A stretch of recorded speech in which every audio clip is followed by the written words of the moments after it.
we are discussing the graph in general and how we can find out the domain or range.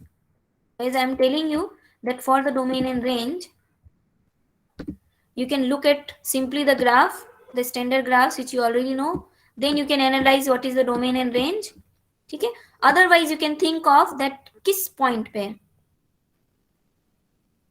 x square नहीं लिया जा सकता है. So there is no point जिसका square नहीं लिया जा सकता है. Therefore the domain become whole of R.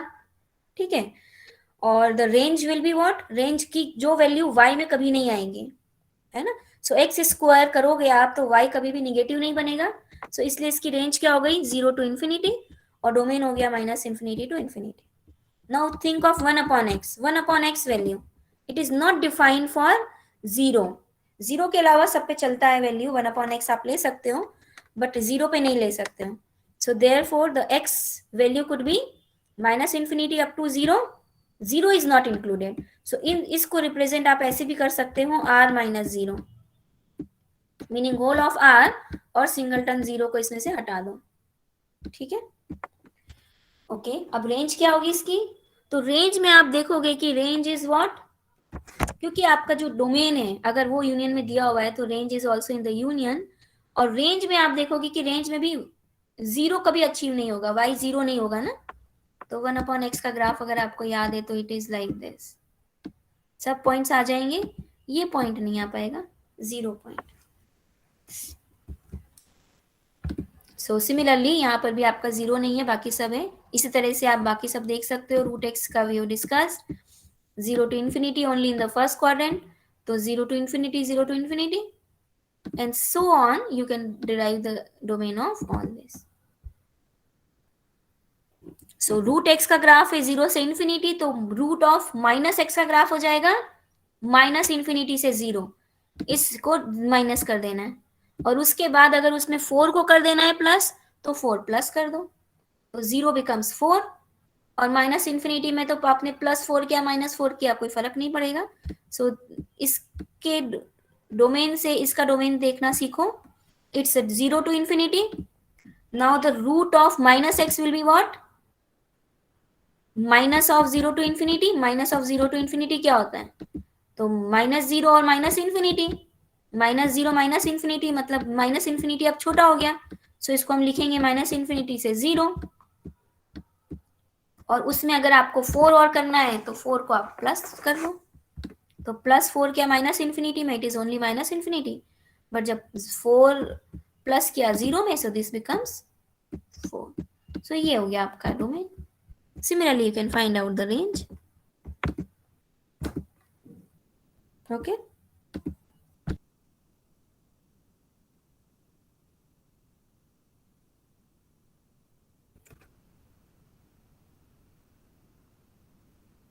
Idea was just with the points, but with the points, after the points, if you draw exactly the points, the graph may not be the correct. So you have to increase number of points, your graph will be smoother and smoother. And right now we are learning only roughly drawing the figure. So then there is a vertical line test which says that whenever there is symmetry about x-axis, it will fail the vertical line test. It will cut the 2 points. So this is not a function. Then if horizontal line test, तो यहाँ पे भी नहीं चल रहा है, यहाँ पर ये क्या है 1 1 नहीं है ये. So horizontal line test अगर फेल होता है तो it's not 1 1. Vertical line test fail होता है तो it's not a function. Then there could be, sometimes there could be a question for and in fact mod x is also piecewise defined function. So at some range it is different, at some other range it is different. So this way you can graph this functions also. कैसे plot करोगे अब, जैसे ये आपको अगर दे दिया और उसको प्लॉट करने को आपको बोला हुआ है, the question is if the x is, तो अब यहाँ पे क्या हो गए आपके डोमेन के 3 पार्ट हो गए. डोमेन के 3 पार्ट कैसे हो गया, एक्स इज <0, ठीक है, फिर एक्स इज बिटवीन 0 to 1, और फिर बियॉन्ड 1. तो बियॉन्ड 1 देख लो, बड़ा सिंपल सा दिख रहा है, कांस्टेंट 1, पर वो 1 कहाँ से स्टार्ट करोगे, 1 स्टार्ट करोगे 1 पॉइंट से. सो 1 पॉइंट से 1 बना दिया। 0 से 1 के बीच में है एक्स स्क्वायर, तो एक्स स्क्वायर का ग्राफ आपको याद है, उसको एक्स स्क्वायर को बनाओ सिर्फ और सिर्फ 0 से 1 के बीच में। सो 0 के 1 के बीच में ये हो गया कुछ कर्व, कर्व स्टाइल में समथिंग लाइक दिस। और फिर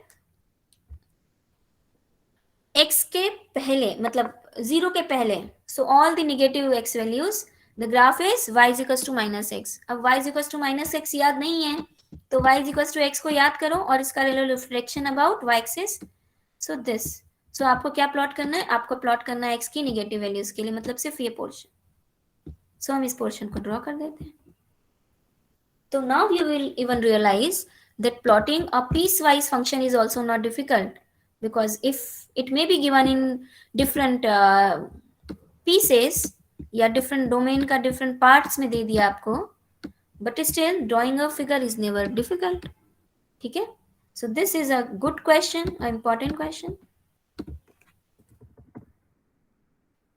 Then there is a something called a greatest integer function. Anybody know this integral greatest integer function या integral floor function? In fact this is also called floor function. ये symbol भी floor you बोला जाता है, symbol को भी floor बोला जाता है, left floor right floor.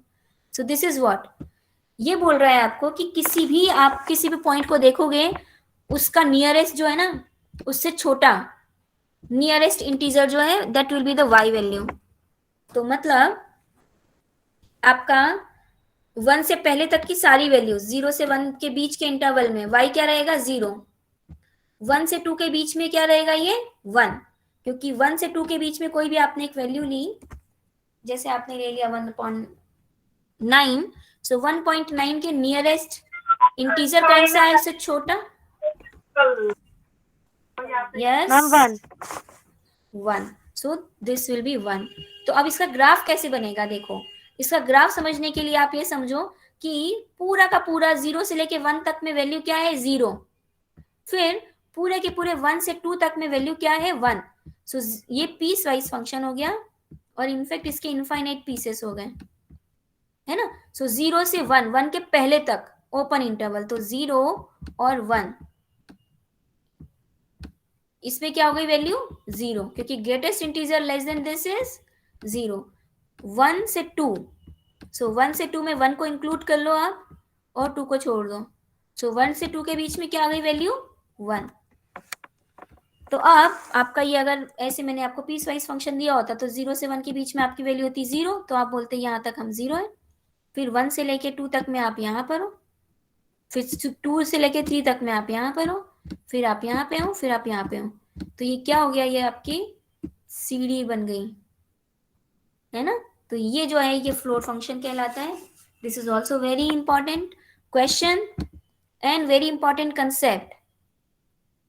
In interviews also the question is asked that give example of a function which is discontinuous at infinitely many points, or a function which is discontinuous infinitely many points, है ना, और उसका graph.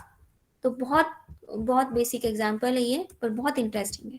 Similarly जैसे आपने greatest integer देखा है, उसके closest उससे छोटा इंटीजर, उसके क्लोजेस्ट उससे बड़ा इंटीजर भी करके आप बना सकते हो, ठीक है। This is called ceiling function. Okay, उसके बाद आप क्या करो, ये सब हम डिस्कस कर चुके हैं, इंक्रीज डिक्रीज सिमेट्री। तो अब मैं आपको कुछ स्पेशल ग्राफ्स बता देती हूँ। जैसे आपने y इक्वल्स टू एक्स बनाया, y इक्वल्स टू एक्स के बाद आप समझो कि यहाँ पर y इक्वल्स टू 2x होता या 1/2x होता, तो आप मानो यहाँ पर ये है m इक्वल्स टू 1, अब 2x हो गया तो क्या हो गया y एक्सिस के क्लोज हो गया ग्राफ, ठीक है। 3x हो गया तो क्या हो गया y एक्सिस के और क्लोज हो गया, 1/2 हुआ तो y एक्सिस से दूर, 1/3 हुआ और दूर, सो और माइनस हो गया तो क्या हो गया रिफ्लेक्शंस, सो जस्ट रिफ्लेक्शंस। सो इस तरह से 2-3 ग्राफ्स के एग्जांपल से बताया हुआ इसमें, और all the graphs will meet at 0 0। So this is an interesting graph. Look at power function या inversely proportional function. So yx, x square, x cube, x4 और x5 के graphs all we have discussed. 1/x square के graph,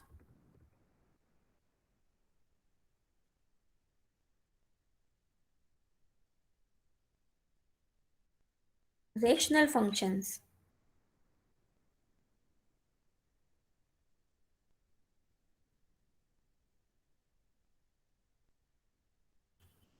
so the domain rational function में एक चीज important है आपके लिए बस, क्योंकि ये अभी तो सीधा आपको ऐसे ग्राफ तो नहीं समझ में आएगा, पर एक चीज इंपॉर्टेंट है रेशनल फंक्शन का, अगर डोमेन और रेंज निकालने के लिए बोला हुआ है, सो the domain will be what, domain will be all the point जहां पर कि पी एक्स एग्जिस्ट करता है, क्यू एक्स एग्जिस्ट करता है, बट क्यू एक्स जीरो नहीं बन रहा है, क्योंकि अगर क्यू एक्स जीरो बन जाएगा then the function is not defined.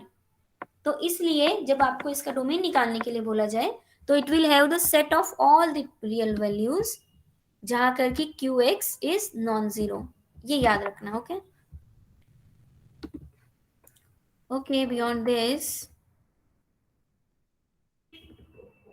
and all these graphs may not be right now, you may not be able to draw all this, don't worry, ठीक है, just keep on thinking and relating it with your standard figures, standard functions, और उन्हीं से draw करना है इनको, ठीक है, और कोई टेक्निकल चीजें अभी इसमें नहीं लगाना, क्योंकि right now this are just application of the transform.